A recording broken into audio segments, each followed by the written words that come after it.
បាទបងប្អូនថ្ងៃនេះមកបែបម្ហូបចុកបាយម្ដងបងប្អូនថ្ងៃនេះខ្ញុំមកបង្ហាញពីវិធីធ្វើប្រហុកខ្ទិះបើសិនជាបងប្អូនចង់ដឹងពីវិធីធ្វើប្រហុកខ្ទិះខ្ញុំបែបណាហើយខ្ញុំធ្វើបែបណានោះអាចតាមដានតាមពីដើមរហូតដល់ចប់បានណាបងប្អូនឥឡូវបើចង់ដឹងថាវិធីធ្វើប្រហុកខ្ទិះខ្ញុំបែបណាអាចតាមដានវីដេអូនេះតាំងពីដើមរហូតដល់ចប់បានណាបងប្អូនធានាថានឹងចេះធ្វើប្រហុកខ្ទិះឲ្យមានរសជាតិឈ្ងុយឆ្ងាញ់ខ្ញុំចែករំលែកនេះសម្រាប់តែបងប្អូនណាដែលគាត់មិនទាន់ចេះតែប៉ុណ្ណោះបើសិនជាបងប្អូនចេះហើយមានវិធីធ្វើល្អជាងនេះអាចខមមិននៅខាងក្រោមវីដេអូម្នាក់មួយផងណាបងប្អូនឥឡូវចាប់ផ្ដើមមើលគ្រឿងផ្សំរបស់យើងមានអីខ្លះបងប្អូនយើងមានស្ករប៊ីចេងមានប្រហុកមានអំពិលទុំមានខ្ទឹមសខ្ទឹមក្រហមដែលខ្ញុំច្រាមមានស្លឹកក្រូចម្ទេសនិងម្ទេសឆ្អើយើងយកទៅកិនវាខ្ញុំអត់បានច្រាមទេបងប្អូនហើយយើងមានគ្រឿងបុករបស់យើងដែរហើយគឺយើងក៏មានត្រប់ញងរបស់យើងដែរបងប្អូនយើងបេះលាងទឹកឲ្យស្អាតរួចរាល់មកឥឡូវយើងចាប់ផ្ដើមធ្វើទៅបងប្អូនយើងចាក់ប្រេងចូលខ្ទះមកខ្លាញ់រៀងក្តៅតិចមកយើងដាក់ខ្ទឹមសខ្ទឹមក្រហមដែលយើងច្រាមរួចនេះចូលមកលេងវារៀងឈ្ងុយតិចមកបងប្អូនថ្ងៃនេះអ្នកឆាដៃថ្មីរៀងឆ្កងតិចជាស្រ័យបងប្អូនហើយការថតរបស់ខ្ញុំក៏រៀងញ័រដោយសារខ្ញុំថតផងធ្វើផងថតផងអញ្ចឹងណាហើយបើចឹងទេជាស្រ័យបងប្អូនផងនិយាយតែទ្រាំមើលសិនណាបងប្អូនយើងលេងខ្ទឹមសបានរៀងឈ្ងុយហើយខ្ញុំក៏ចាក់ម្ទេសឆ្អើចូលមកម្ទេសឆ្អើនេះខ្ញុំមិនបានច្រាមទេបងប្អូនខ្ញុំកិនវាណាបើសិនជាបងប្អូនចង់កិនដូចខ្ញុំបងប្អូនកុំកិនកុំប្រើទឹកប្រើប្រេងឆាកុំឲ្យប្រើទឹកយើងយកមកឆាវាក្រដាច់ទឹកអីចឹងណាឥឡូវយើងលេងម្ទេសឆ្អើជាមួយខ្ទឹមក្រហមខ្ទឹមសយើងឲ្យឡើងឈ្ងុយតិចមកយើងក៏ដាក់គ្រឿងបុកយើងចូលមកបងប្អូនចំណែកឯគ្រឿងក្រូចបងប្អូនដាក់តាមបរិមាណបងប្អូនដែលធ្វើអញ្ចឹងណាខ្ញុំធ្វើសាច់រៀងច្រើនខ្ញុំធ្វើសាច់13គីឡូអញ្ចឹងខ្ញុំដាក់គ្រឿងក៏រៀងច្រើនជាងបងប្អូនអញ្ចឹងដែរណាបងប្អូនឥឡូវគ្រឿងបុកយើងក៏រៀងឈ្ងុយហើយឡើងឈ្ងុយហើយបងប្អូនយើងក៏បន្ថែមផុកយើងចូលមកបងប្អូនខ្ញុំប្រើប្រហុកសាច់អញ្ចឹងខ្ញុំបាច់ច្រាំទេបើបងប្អូនប្រើប្រហុកឆ្អឹងអីបងប្អូនត្រូវច្រាំវាសិនណាបងប្អូនឥ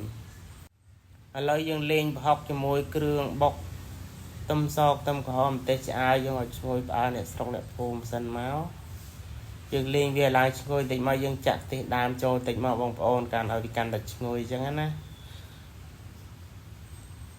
ព្រោះផុកខ្ទិះយើងត្រូវប្រើខ្ទិះរៀងច្រើនគូសំដែរឥឡូវខ្លះ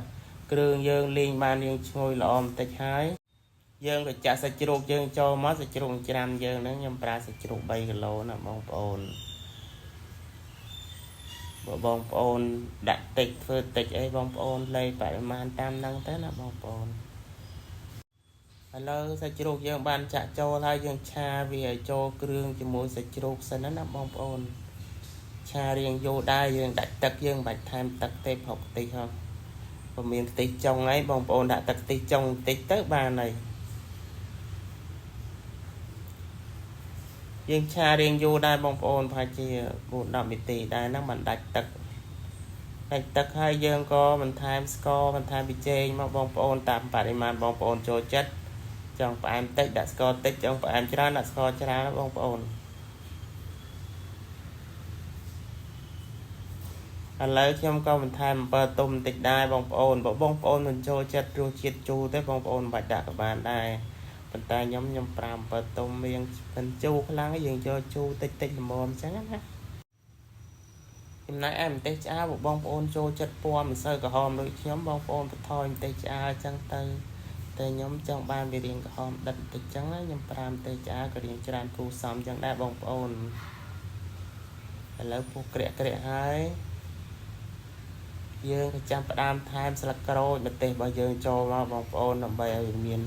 បង្កើនក្លិនកាន់តែឈ្ងុយអញ្ចឹងណាបងប្អូនហុកទេនៅយើងអត់ស្លឹកក្រូចហ្នឹងក៏មិនបានដែរយើងក៏ដាក់ស្លឹកក្រូចហ្នឹងចូលមក